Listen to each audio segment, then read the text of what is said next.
Saudara dikasih Tuhan, hidup dunia sementara. Raja benar, apa yang dikatakan firman, manusia lebih mengasihi diri sendiri daripada mengasihi Allah. Untuk mengerti firman Tuhan, itu adalah nomor satu. Itu yang diingat Tuhan. Mari kita baca firman Tuhan. Allah memutuskan anaknya yang tunggal. Marilah saudara berubah.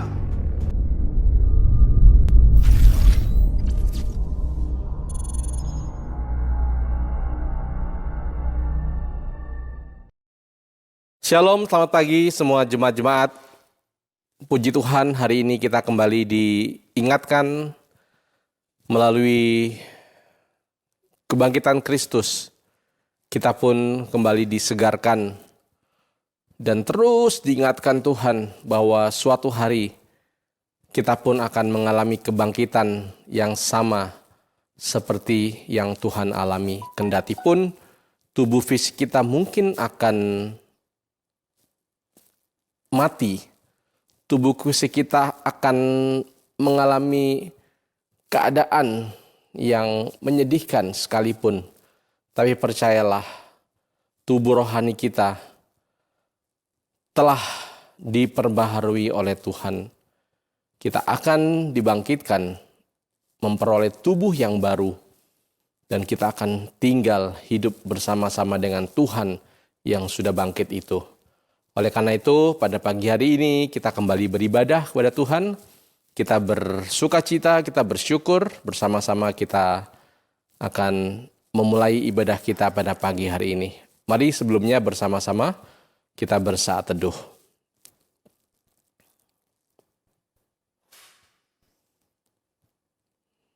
Amin. Firman Tuhan kita baca terlebih dahulu dari Mazmur pasal yang ke-16. Ayat yang ke-7 sampai dengan ayat yang ke-10, mari kita baca bersama-sama. Ayat 7 kita mulai. Aku memuji Tuhan yang telah memberi nasihat kepadaku. Ya, pada waktu malam hati nuraniku mengajari aku. Aku senantiasa memandang kepada Tuhan, karena Ia berdiri di sebelah kananku. Aku tidak goyah. Sebab itu, hatiku bersukacita dan jiwaku bersorak-sorak. Bahkan tubuhku akan diam dengan tentram. Sebab Engkau tidak menyerahkan aku ke dunia orang mati dan tidak membiarkan orang kudus-Mu melihat kebinasaan. Mari kita berdoa. Bapa dalam surga, terima kasih Tuhan, kami bersyukur pada hari ini kami masih diberikan kesempatan oleh Tuhan untuk beribadah kepada-Mu Tuhan. Bersama-sama Tuhan kami menaikkan puji dan hormat syukur kami kepada-Mu karena Engkau terus memberikan kami kepercayaan untuk menginjakkan kaki kami di atas bumi ini dan menjalankan tugas kami sebagai orang-orang yang telah Engkau tebus. Terima kasih Tuhan, kami bersyukur kendati pun kondisi secara fisik belum juga membaik, tetapi Tuhan kami percaya bahwa Engkau telah menyiapkan kondisi yang jauh lebih baik daripada apa yang kami alami sekarang. Kami pasti bangkit, kami pasti bersama-sama dengan Engkau suatu hari nanti. Terima kasih Tuhan, kami bersyukur hari ini kami kembali beribadah kepada Tuhan. Engkau memberkati kami sehingga sungguh mata hati kami tertuju kepada-Mu. Dan kami sungguh menaikkan pujian kami bagi Tuhan. Terlebih Tuhan, Kau sungguh menolong kami sehingga hati kami terbuka, siap untuk ditaburi lagi oleh kebenaran firman Tuhan. Terima kasih Tuhan, kami serahkan ibadah kami pada pagi hari ke dalam tangan Tuhan. Berkatilah semua yang melayani, Engkau yang pimpin, Engkau yang tolong, sehingga pada hari ini kembali lagi Tuhan, kami bersama-sama beribadah hanya kepada Tuhan. Di dalam nama Tuhan kami Yesus Kristus, kami serahkan ibadah kami pada pagi hari ini. Amin. Shalom, Bapak Ibu yang dikasihi Tuhan Yesus.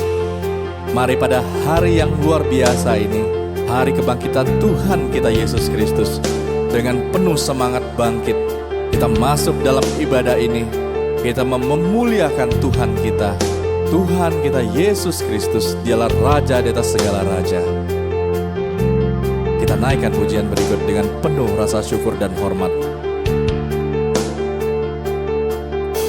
Ku pandang kemuliaan-Mu, Imam besar maha agung.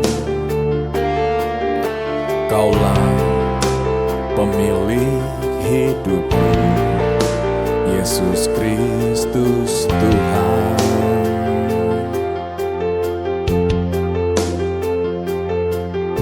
Sujud di depan tahta-Mu, taklukkan seluruh hidupku. Dalam tangan-Mu penebus, Yesus Kristus Tuhan.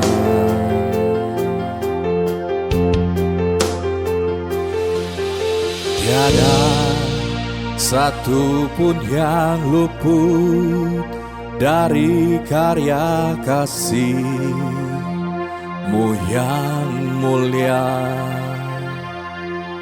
Bagi-Mu segala pujian, hormat, kemuliaan.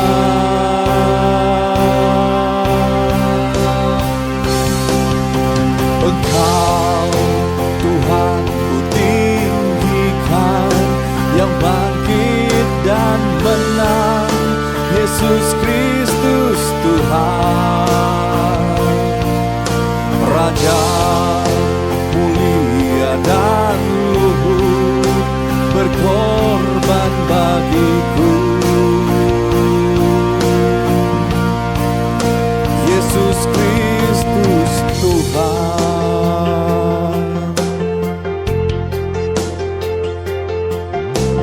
Bersujud di depan tahta-Mu ya Bapa. Sujud di depan tahta-Mu, taklukkan seluruh hidupku. Dalam tangan-Mu penebus, Yesus Kristus Tuhan.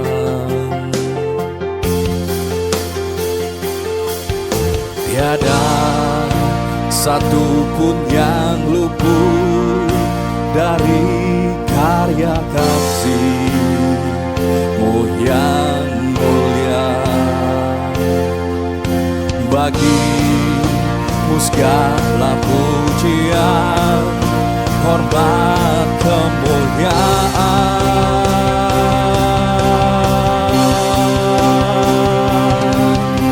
Engkau Tuhan ku tinggikan, yang bangkit dan menang, Yesus Kristus Tuhan. Raja mulia dan luhur, berkorban bagiku.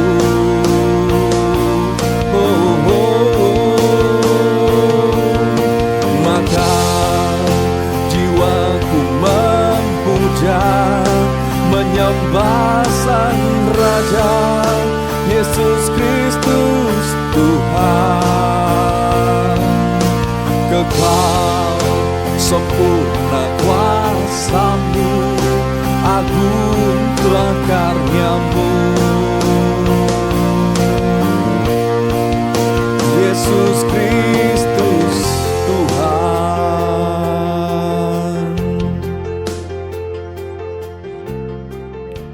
Mari saudara-saudara yang terkasih, kita berdoa bersama-sama doa Bapa kami.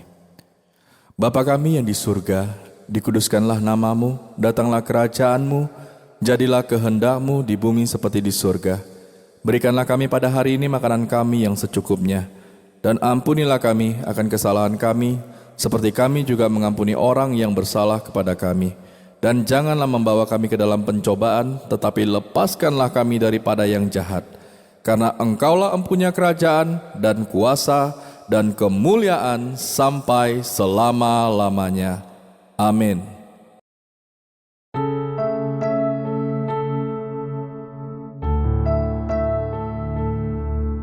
Salam, selamat pagi jemaat-jemaat ada di rumah.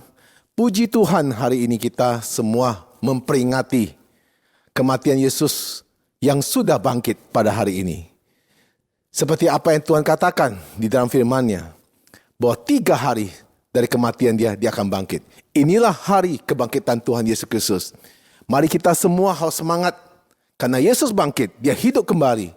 Maka dengan kehidupannya, Tuhan Yesus Kristus selalu mengasihi kita, Tuhan Yesus Kristus selalu menolong kita, Tuhan Yesus Kristus selalu menyertai kita. Saudara-saudara yang dikasihi Tuhan, siapkan hati kita untuk mendengar kebenaran firman Tuhan pada minggu ini. Dengan tema kita adalah kebangkitannya dan radang Allah. Saudara-saudara kasih Tuhan, sebelum kita mendengar kebenaran firman Tuhan, saya undang jemaat-jemaat di rumah untuk tunduk kepala, kita berdoa bersama-sama. Bapa kami surga, kami percaya hari ini adalah hari kebangkitan, di mana Engkau telah bangkit, menyatakan Engkau hidup. Bapa, kami percaya Engkau melihat dan Engkau mengasihi kami, supaya kami pada hari ini sungguh-sungguh hati kami bersukacita, bergembira, karena Engkau telah bangkit, dan Engkau telah menyatakan Engkau hidup. Sertai kami semuanya untuk mengerti tentang kebenaran kebangkitan ini. Sertai kami dan pimpin kami, dan Roh Tuhan selalu menyertai kami. Buka hati kami lah, supaya kami berfokus mendengar kebenaran firman Tuhan. Urapin hamba-Mu ini dipenuhi kuasa, sehingga hamba-Mu dapat menyampaikan setiap kebenaran-Mu sesuai kehendak-Mu. Berfirman kepada kami siap untuk mendengar, kami berdoa di dalam nama Tuhan Yesus Kristus. Amin. Salam sekali lagi saudara-saudara yang ada di rumah, puji Tuhan. Saya bersukacita pada hari ini dan saya sangat bergembira bahwa Tuhan kita Yesus Kristus telah bangkit dari kematiannya. Di mana dia mencatat di dalam firman-Nya, setelah kematian 3 hari dia bangkit. Inilah membuktikan di dalam pada kita merayakan Paskah pada hari ini, benar-benar Yesus yang telah mati telah bangkit. Tidak ada sejarah selama di dalam dunia ini orang yang sudah mati itu bangkit lagi. Maupun tokoh, maupun orang kaya, maupun sejarawan, tidak ada. Tetapi Yesus membuktikan dia bangkit dari kematian. Maka kebangkitannya akan membawa kita suatu hari kelak. Kita akan mengalami kebangkitan yang kekal selama-lamanya bersama Tuhan kita Yesus Kristus. Saudari kasih Tuhan, tema kita hari ini adalah kebangkitannya dan radang Allah. Saudari kasih Tuhan, saya undang saudara-saudari yang dikasih Tuhan, mari kita bersama-sama membuka Alkitab. Di dalam surat Paulus, 1 Korintus pasal 3, ayat 5 sampai 9. Saya akan baca ayat ke-5. Jadi, apakah Paulus, pelayan-pelayan Tuhan yang olehnya kamu menjadi percaya, masing-masing menurut jalan yang diberikan Tuhan kepadanya. Ayat ke-6, aku menanam, Apolos menyiram, tetapi Allah yang memberi pertumbuhan. Ayat ke-7, karena itu yang penting bukanlah yang menanam atau yang menyiram, melainkan Allah yang memberi pertumbuhan. Ayat ke-8, baik yang menanam maupun yang menyiram adalah sama, dan masing-masing akan menerima upahnya sesuai dengan pekerjaannya sendiri. Ayat ke-9, karena kami adalah kawan sekerja Allah, kamu adalah ladang Allah, bangunan Allah. Saudara-saudari kasih Tuhan, apa yang Tuhan mau ajarkan kita pada minggu ini, di mana kita semua memperingati kebangkitan Tuhan Yesus Kristus. Tuhan mau ajarkan kepada kita pada minggu ini melalui surat Paulus. Paulus menggunakan berbagai bentuk bahasa untuk menggambarkan gereja dan orang percaya. Saudari kasih Tuhan, ladang Allah itu sebagai tanaman Allah untuk diolah oleh Allah. Karena Allah yang menyediakan tanah, benih, cahaya, matahari, dan air. Saudara kasih Tuhan, semua di dalam ladang, kalau tanpa Tuhan yang memberikan air, tanpa Tuhan yang berikan cahaya, tanpa Tuhan berikan tanaman yang subur, tak mungkin pohon atau benih itu bisa bertumbuh. Saudari kasih Tuhan.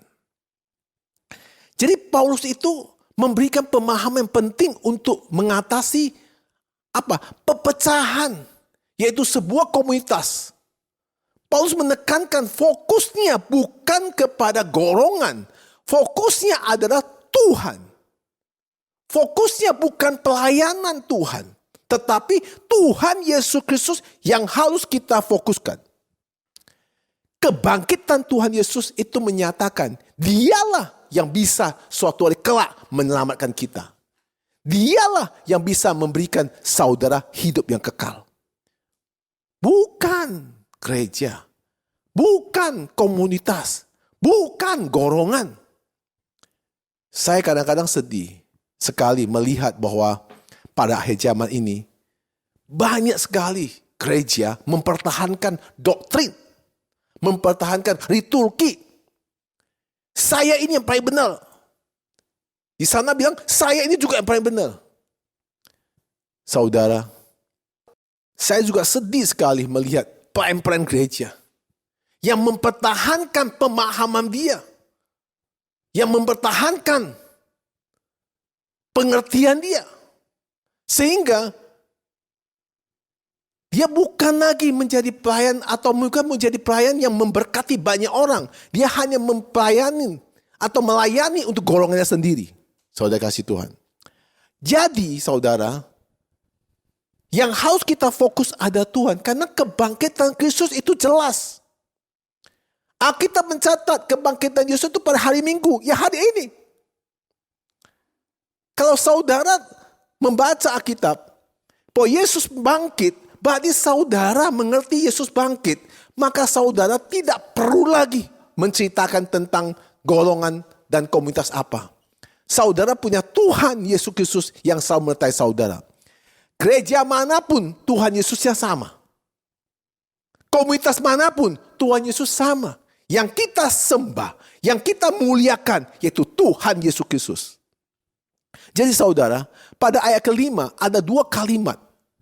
Jadi apakah Apolos, apakah Paulus, mengapa Paulus menggunakan kata apa? Bukan siapa.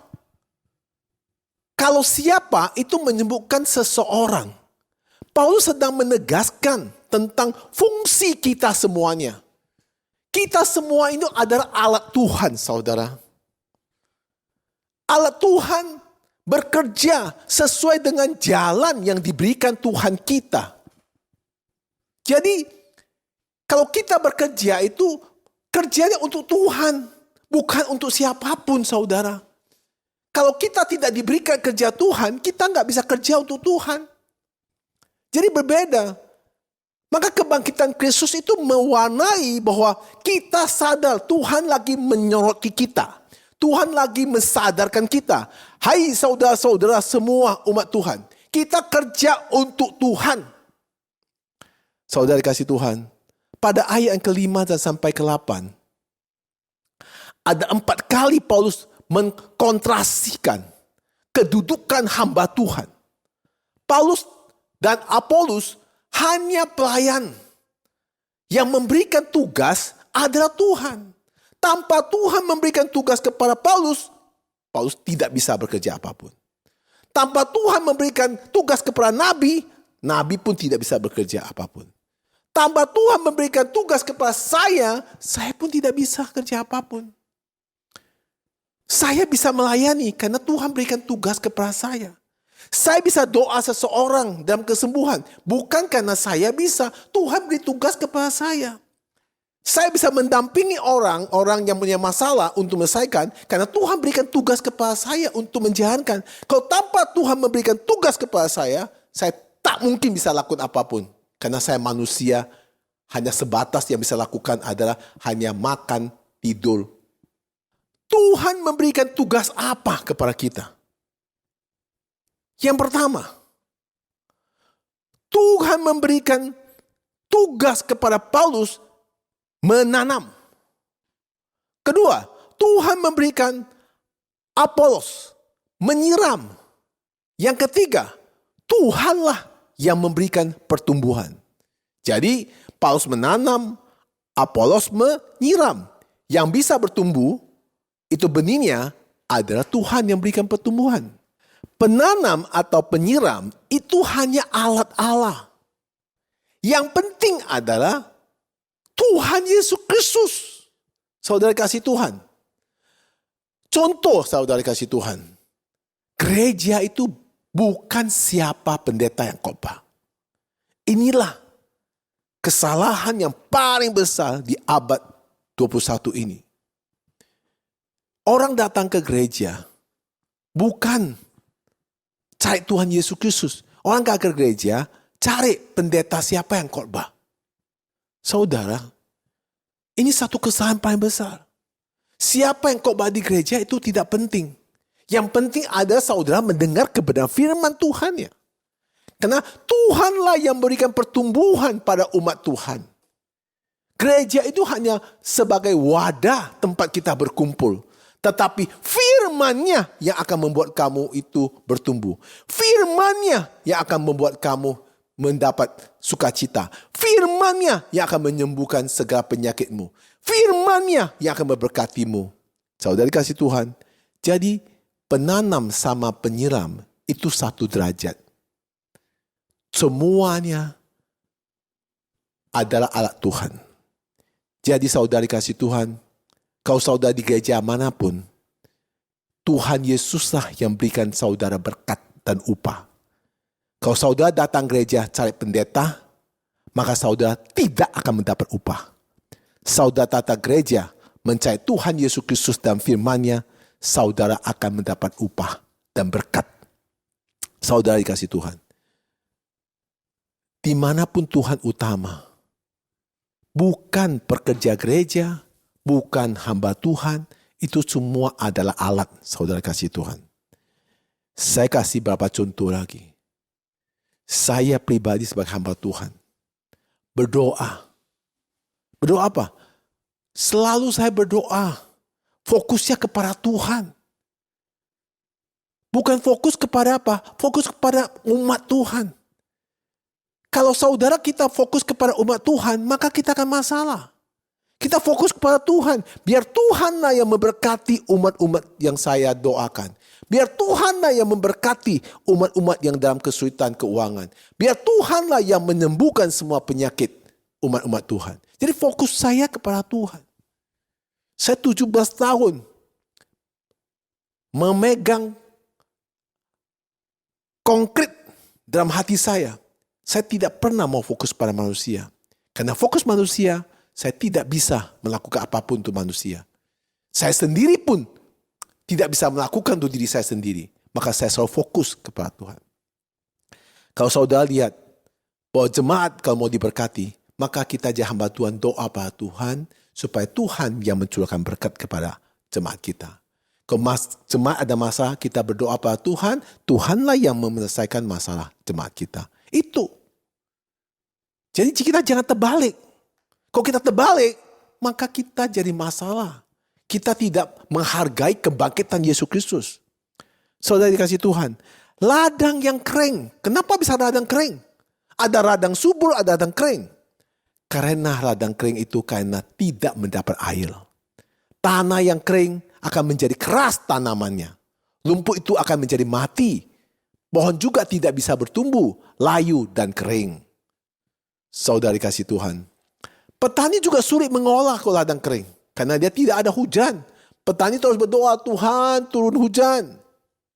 Nah ketika hujan turun, maka tanah itu jadi subur. Ada tahyul orang-orang Tionghoa. Kalau hujan dikatakan apa? Berkat. Ya, kalau hujan tidak berhenti-berhenti, itu bukan berkat, musibah juga. Saudara kasih Tuhan. Kenapa? Kenapa petani itu kalau hujan terus semua, tanamannya semua mati. Hujan juga harus pas-pasan saudara. Jadi kita berdoa seperti Bapak kami, surga itu benar. Berikanlah kami makanan kami secukupnya. Jadi doa Tuhan, turunkan hujan supaya tanah kita subur. Jangan kamu lupa doa Tuhan, turunkan hujan sebesar mungkin. Nanti badai datang, tanaman semua mati juga. Saudara kasih Tuhan. Jadi kalau saudara lihat, semua itu dari Tuhan. Berarti berkat kita dari mana? Tuhan. Kalau saudara hari ini senang, saudara hari sukacita, mengerti kebangkitan Yesus Kristus, saya percaya hari ini saudara akan diberkati luar biasa. Kenapa? Kita ini di tahap pandemi ini kering saudara. Kering sekali. Ibadah secara fisik pun tertentu. Orang-orang yang bisa datang ke gereja. Banyak yang kita lihat ibadah secara visual. Jadi kita manusia itu manusia makhluk sosial. Nah makhluk sosial dikurung. Dikurung sehingga tidak bisa berkomunikasi. Nah disitulah kita jadi kering. Nah ladang kering itu yang ditulis oleh Rasul Paulus adalah gambaran kehidupan manusia. Paulus berkata, kamu adalah ladang punya Allah. Ladang macam apa diri saudara? Saudara kasih Tuhan. Seseorang yang mengalami sebagai ladang kering, maka dia tandus. Kehilangan air yang menyegarkan hidupnya. Kering artinya dia tidak semangat. Tidak ada gairah. Tidak ada visi. Tidak ada arah untuk masa depan. Maka kering. Kenapa kering? Karena rohaninya itu kering.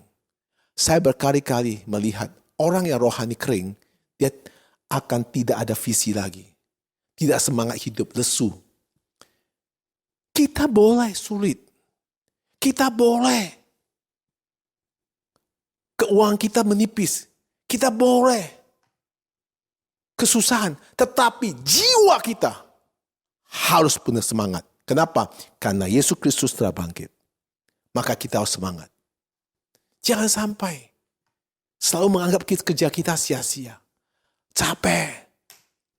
Ya saudara yang kasih Tuhan. Kalau saudara bilang saudara sulit. Zaman pandemi ini, pendeta-pendeta hamba Tuhan lebih sulit. Karena mereka tidak punya keahlian. Ahli mereka adalah berdoa dan menyampaikan firman. Mereka gak boleh kerja dengan cara jual sesuatu atau dagang. Kalau dagang akan diceritai orang. Mereka hanya mata hati dia dan matanya hanya melotot pada Tuhan. Untuk minta pertolongan. Saya ke contoh pada saudara. Ada satu cerita yang saya lihat dari satu visual di YouTube. Dia bercerita begini, ada seorang yang hidupnya rajin sekali cari uang. Tapi orang itu sangat irit. Tidak pernah menghabur uang. Ia juga sangat pelit untuk hamba Tuhan. Pelit untuk gereja. Dia kerja keras. Uang yang disimpan dia beli emas. Uang yang dia dapat dia beli dolar. Uang yang dia dapat dia beli perhiasan. Semua dikumpul sebanyak mungkin. Di dalam rumahnya, ya di bawah tanahnya ada satu brankas yang dia simpan terus di sana. Saudara kasih Tuhan. Karena dia bekerja, dia percaya uang segala-galanya. Dia percaya adalah harta segala-galanya. Suatu hari, malaikat maut datang kepada dia dan berkata kepadanya, hai saudara, hari ini nyawamu saya ambil. Lalu orang tersebut ketakutan luar biasa. Ketakutan yang sangat luar biasa. Maka dia menegosiasi dengan malaikat maut itu. Bolehkah saya diberi waktu 1 minggu? Malaikat maut mengatakan, tidak bisa.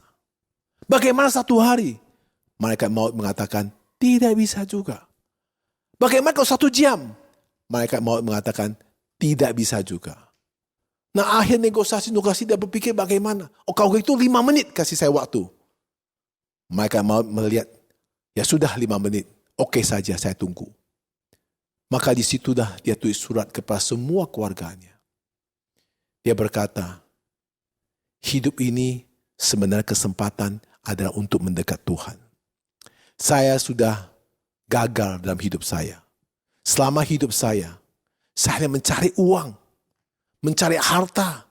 Apa yang saya cari semuanya, saya tidak bisa mengambil. Dan hari ini saya harus tinggalkan semua. ternyata hari ini apa yang saya cari semuanya tidak bisa saya nikmati. Betapa bodohnya orang tersebut, saudara dikasih Tuhan. Maka kalau saudara hidup itu harus bisa nikmati. Banyak orang kaya sekali tidak bisa menikmati hidup. Banyak orang susah, ya pasti tidak bisa menikmati hidup. Nah kalau saudara pas-pasan bisa nikmati hidup saudara. Karena hidup semua orang akan mati. Nah saudara kapan meninggal pun tidak tahu. Yesus sudah janji saudara tidak akan meninggal dengan kekal. Saudara akan menikmati hidup yang kekal. Maka saudara dikasih Tuhan, jangan seperti orang tadi mengumpul harta. Tidak pernah menikmati hidup. Suatu mati apapun gak ada. Kerja, hidup untuk apa cari harta? Semua akan ditinggalkan. Ngomong gampang ya saudara ya. Semua ditinggalkan, tapi cari uang susah ya. Maksud saya, kalau kamu dapat diberkati, ya nikmati. Jangan kamu iritkan. Dulu hamba Tuhan saya, waktu saya jadi jemaat, dia ajarkan saya. Kalau punya uang, mau makan, makannya enak. Kalau punya uang, mau pergi jalan-jalan, pergi jalan-jalan. Banyak kita budaya orang Tionghoa. Yang kita cari apa? Kumpul-kumpul uang, kasih anak. Kumpul, kerja keras, banding tulang, semua kasih anak. Setelah anak besar, menikah, dia sama kita bilang apa? Bye-bye. Coba kalau kita susah, kita datang ke anak, minta uang. Anak kan tanya kita, mau untuk apa? Saudara dikasih Tuhan. Anak minta uang kepada kita nggak pernah tanya mau untuk apa. Kita lihat anak kita senang, kita kasih dia banyak. Tapi kita mau minta sama anak kita tanya, lu mau untuk apa? Aduh. Kasihan ya. Maka kalau kita punya uang, saudara diberkati, nikmati. Nikmat itu tidak perlu mewah. Ya gak? Bisa jalan-jalan makan bakmi, itu juga nikmati. Ya kan? Bisa pergi kemanapun, ke Ancol pun bisa nikmati. Nikmat itu kan tergantung dari fasilitas dan kemampuan dari finansial kita. Yang penting nikmati. Nah saudara dikasih Tuhan. Maka Tuhan mempertemukan kita pada hari ini. Supaya kita itu bisa berubah. Kenapa saya bilang begitu? Hidup itu cuma simple. Selama pengalaman saya hidup sampai sekarang 57 tahun. Asal kita ketemu satu orang benar, hidup kita berubah.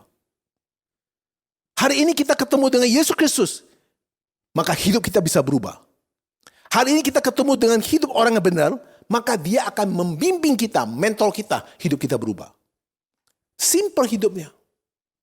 Kalau ketemu orang jahat, maka kita hancur. Saudara dikasih Tuhan. Saudara, jika saudara mau hidup diberkati, maka saudara hidup harus sungguh-sungguh mencari Tuhan dan kebenaran firman-Nya. Jika saudara tidak sungguh-sungguh mencari kebenaran firman Tuhan-Nya, maka saudara tidak pernah menemukan orang yang benar. Saudara ketemu orang yang benar, maka saudara akan hidupnya berubah.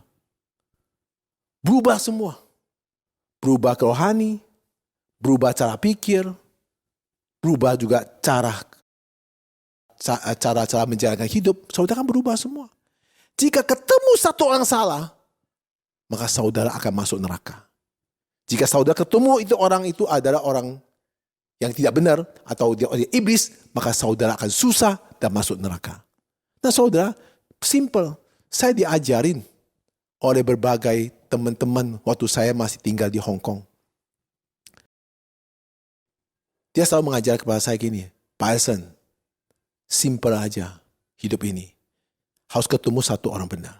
Gak usah banyak, satu. Oh gitu ya. Nah waktu itu saya masih belum percaya Tuhan. Saya mencari orang benar di mana. Ternyata orang yang paling benar. Di dunia itu tidak ada ternyata. Yang paling benar adalah Tuhan kita, Yesus Kristus. Maka saya temukan Yesus Kristus yang memberkati saya ada Tuhan Yesus Kristus. Yang berikan saya hidup ada Tuhan Yesus Kristus. Yang menjaga keluarga saya ada Tuhan Yesus Kristus. Nggak ada lain. Saudara kasih Tuhan. Jika kita adalah ladang Tuhan, kita harus menabur benih firman Tuhan yang baik. agar dapat menghasilkan perubahan-perubahan dalam hidup kita. Saudara kasih Tuhan, jika kita adalah ladang Tuhan, kita perlu memelihara tanaman yang sedang berjuang. Yaitu apa? Tanaman yang perlu dipelihara, disiram, dipupukkan, ya, supaya subur, saudara kasih Tuhan. Begitu juga orang percaya perlu memelihara kasih sayang dan kerinduan mereka kepada Tuhan Yesus Kristus, supaya kita dipimpin oleh Roh Kudus dalam hidup kita. Saudara-saudara kasih Tuhan, jika kita adalah ladang Tuhan, kita perlu dilindungi dari musuh-musuh. Yaitu musuh-musuh apa? Musuh-musuh tumbuhan-tumbuhan yang jahat. Karena di dalam ladang banyak pengganggunya, saudari kasih Tuhan. Apa pengganggunya? Ketika kita dalam ladang, satu pohon yang di dalam ladang banyak pengganggunya. Ada larang juga.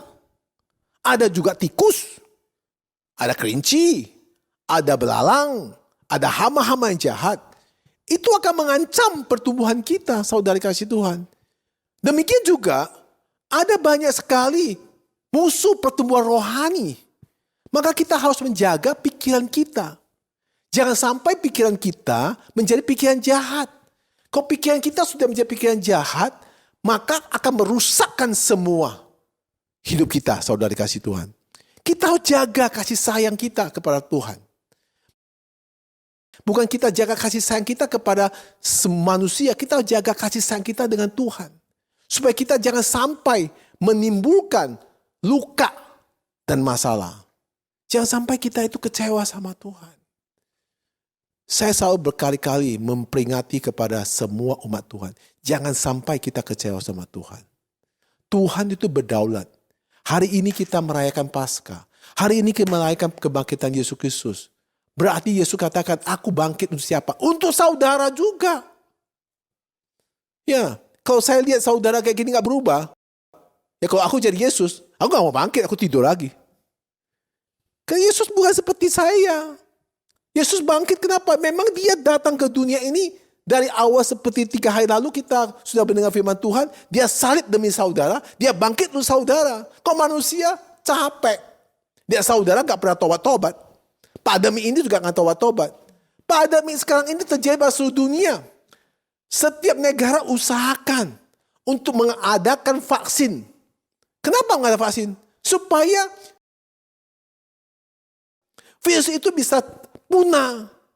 Nah, saudara, di dalam keadaan vaksin aja banyak pro dan kontra. Vaksin pun tidak gampang. Kena corona gitu juga ngomel, kasih vaksin juga ngomel. Memang manusia itu benar-benar sulit sekali diatur. Agar pertumbuhan kita bisa normal kembali dengan adanya vaksin. Maka vaksin itu akan mencegah supaya tidak tertampak lagi semua umat kena virus-virus corona. Saudara, nah itulah namanya apa? Namanya itu radang. Radang itu satu negara, setiap negara punya radang. Negara Indonesia itu radangnya semua. Itu manusia hidup dalam radangnya. Benar, di dalam hidupnya ada jahat, ada benar. Begitu juga negara lain semua.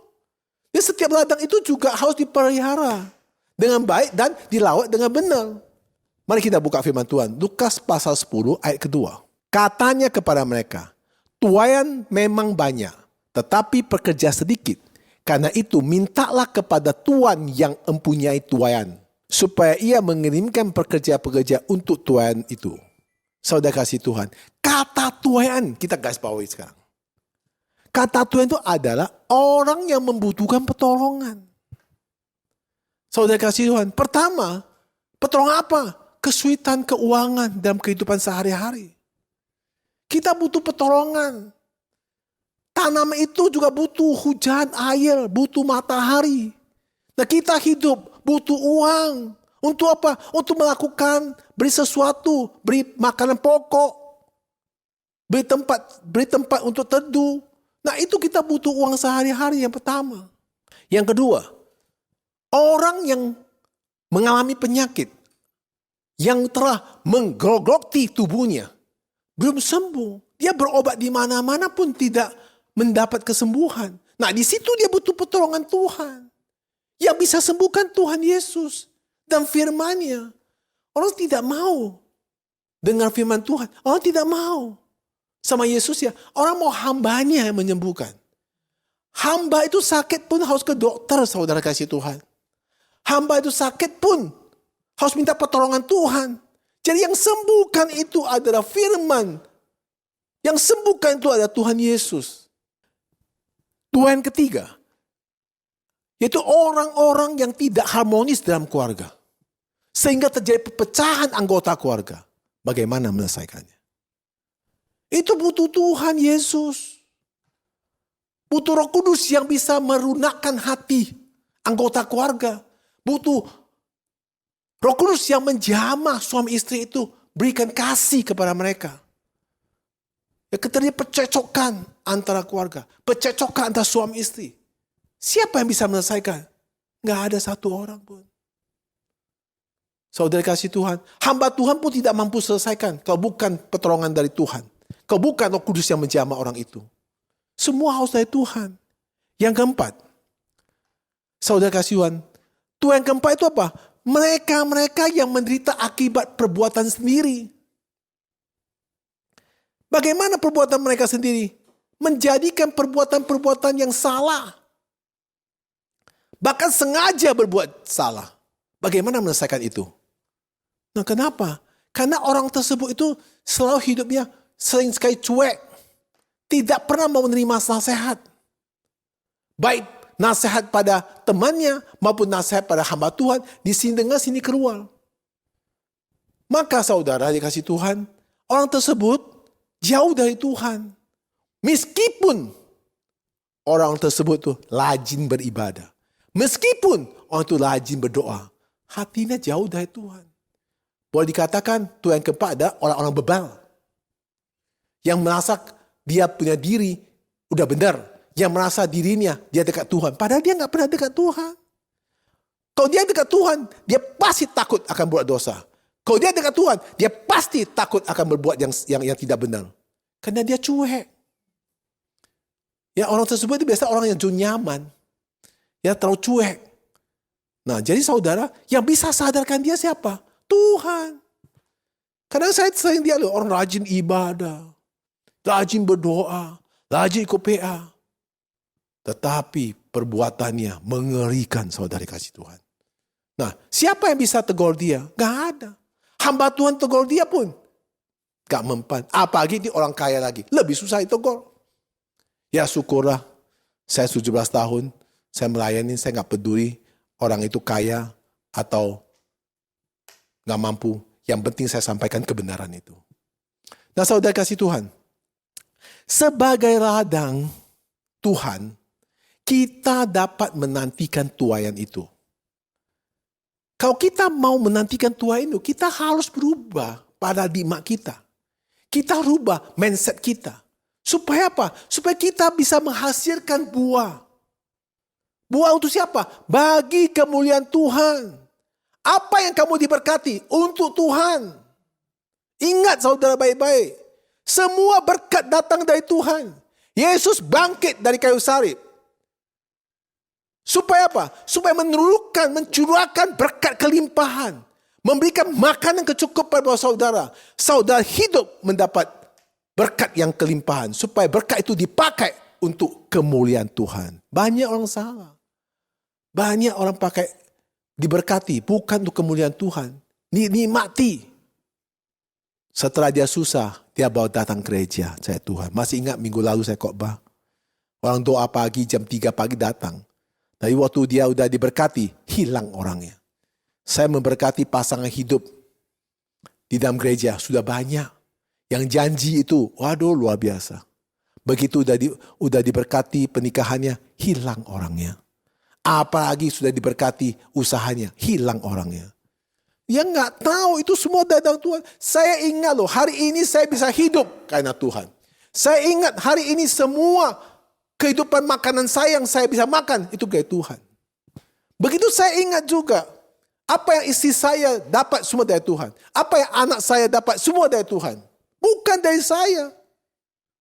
Nah, maka kita baca bersama-sama firman Tuhan di Injil Yohanes pasal 15 ayat 5 sampai 8. Ayat kelima. Akulah pokok anggur dan kamulah lanting-lantingnya. Barang siapa tinggal di dalam aku dan aku di dalam dia, ia berbuah banyak, sebab di luar aku kamu tidak dapat berbuat apa-apa. Ayat ke-6. Barang siapa tidak tinggal di dalam aku, ia dibuang keluar seperti ranting dan menjadi kering. Kemudian dikumpulkan orang dan dicampakkan ke dalam api lalu dibakar. Ayat ke-7. Jikalau kamu tinggal di dalam aku dan firmanku tinggal di dalam kamu, mintalah apa saja yang kamu kehendaki dan kamu akan menerimanya. Ayat ke-8. Dalam hal inilah Bapakku dipermuliakan, yaitu jika kamu berbuah banyak dan dengan demikian kamu adalah murid-muridku. Saudara kasih Tuhan, dengar baik-baik ayat ke-7 dan ke-8. Ayat ke-7 8 jelas sekali.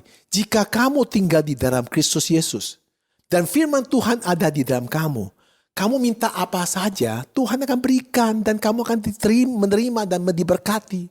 Nah, ayat 8, setelah kamu diberkati, setelah kamu menerimanya, siapa yang dipermuliakan? Tuhan. Dalam hal inilah Bapakku dipermuliakan. Jika kamu berbuah banyak dan dengan demikian kamu adalah muridku. Jadi kalau kita sudah diberkati, kita muliakan Tuhan. Nah, ini penting saudara. Saudara harus ingat. Kalau saya berani minta berkat, harus mempermuliakan Tuhan. Inilah saudara yang harus saudara benar-benar memahami. Saudara harus benar-benar mengerti tentang kebangkitan Yesus Kristus pada hari ini.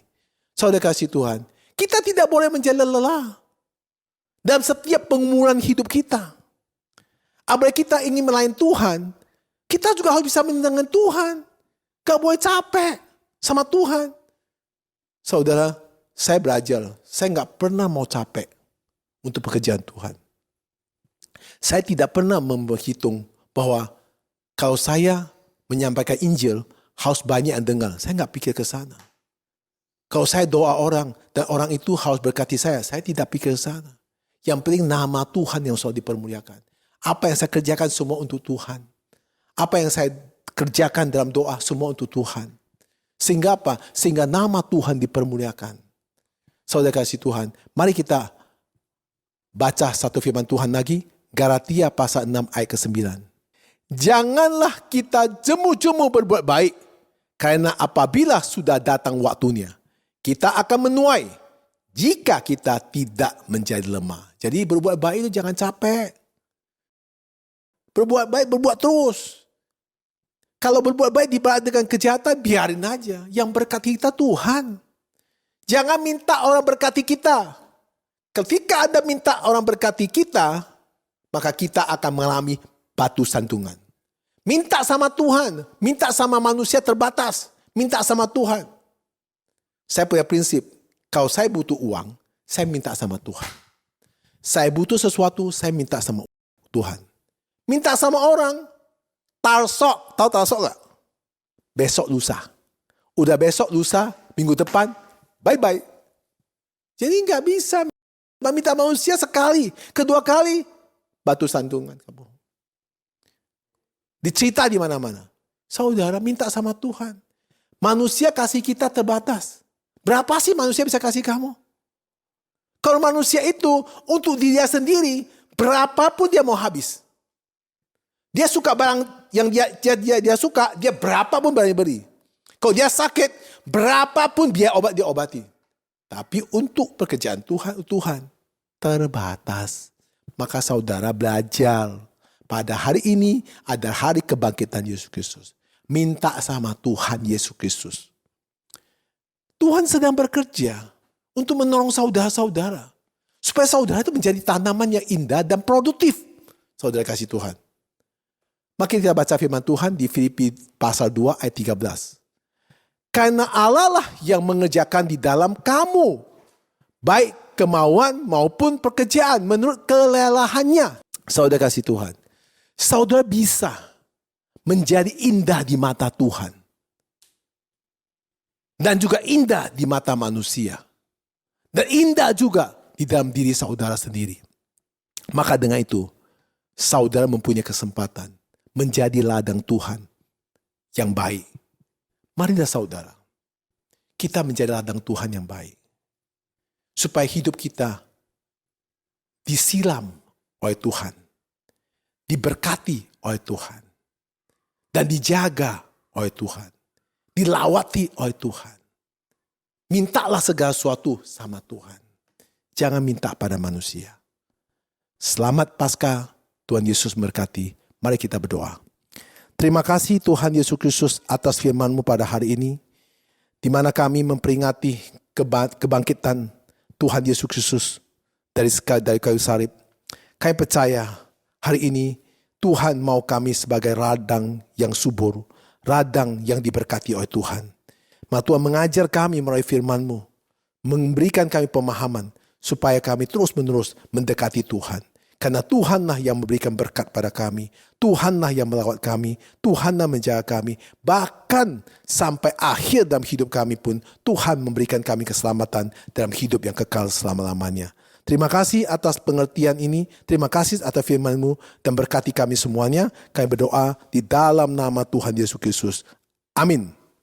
Salam semua jemaat dikasih Tuhan. Saya undang jemaat-jemaat dikasih Tuhan untuk bangkit berdiri. Kita akan sama-sama membaca pengakuan iman lasuri. Mari kita baca bersama-sama.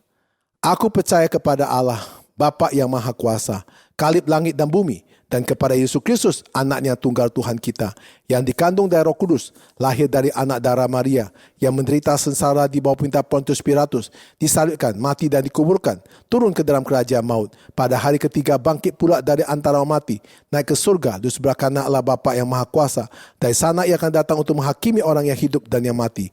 Aku percaya kepada Roh Kudus, gereja kudus am, persekutuan kudus, pengampunan dosa, kebangkitan tubuh dan hidup kekal. Amin. Salam, selamat berhari Paskah, Tuhan Yesus memberkati.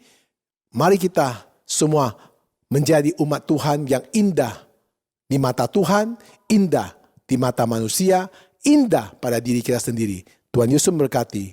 Amin.